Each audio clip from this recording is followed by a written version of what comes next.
Hi guys, we're here today with Polly from Physiohealth, and we're going to look at 5 of the top exercises you can do to improve pelvic floor. So Polly, hi, how are you? Excellent. Okay, so if I get you just to lie down on your back first of all for me. Inside. That's it. Just lie to your back. So first of all we're going to do is work out, make sure we're putting our pelvic floor on correctly. So what we do is we bend both knees up for us. Feet flat on the floor nicely, and make sure they're about a fist apart. Best idea, put a water bottle in between your legs so that they know that you've got a nice alignment between your pelvis. Then what you're going to think about is just relaxing through everything else. Turn your hands over so your palms are nice and down, and just let your shoulders relax. And think about just taking some nice deep breaths in from right down into your diaphragm. And then what we're going to do is thinking about the 2 bones that you sit on. And what you think about doing is just pulling in those 2 bones, okay? Nice and gently, making sure you're not using these muscles at the front here or your tummy muscles. So it's a very, very small movement. You shouldn't see any movement externally. You should just feel that just coming up within you and just feeling those 2 bones that you're sitting on just slowly coming together. Excellent. Okay, so once you've achieved that, you should be doing that, being able to hold it for 10 seconds, and that's 10 seconds out loud. So you count out loud as you're doing it, so you know you're breathing nicely. Then once you've done that, we'll progress it a little bit further. So again, we pull on those 2 muscles in the bottom there, and then we slowly try and squeeze our bum together and lift our whole bottom off. So you're just bridging, really making sure that you're coming from your bottom, not from your shoulders, and then slowly coming back down again. Just a small bridge then. A very small bridge. And again, it's just pulling on there and just slowly lifting off, just to about there, and then coming back down again. Excellent.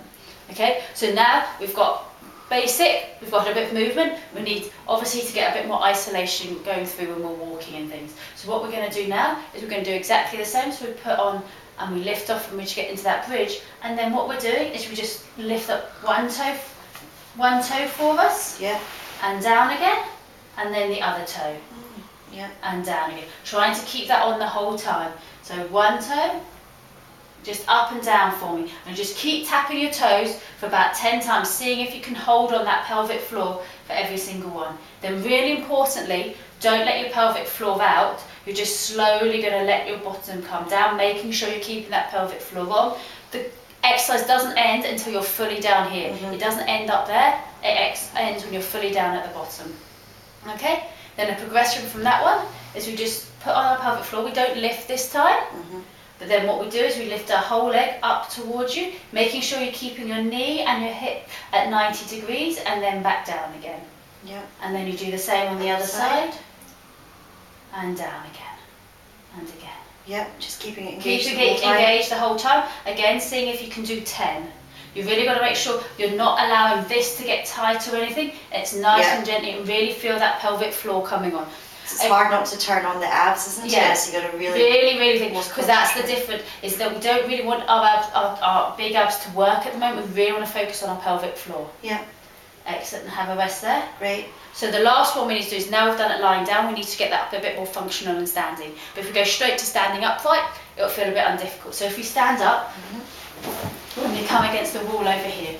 So if you lean with your back against the wall for me, and your feet about 30 centimetres away from the wall. So if you bring them forwards a bit more forward, that's it. And now just bend your knees, and just flatten your back completely against the wall for me. And exactly the same there, just put on your pelvic floor and relax. Why we do it against leaning against the wall, so you can feel, to make sure you're not using any other muscles. When you're standing unsupported, you won't be able to feel that so much. So in this position, we've really tilted our pelvis nicely, and we can really get that isolation through.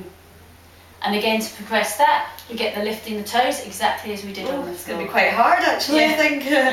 So that is actually hard. So and then, just up, or just the toes, right? Just the toes.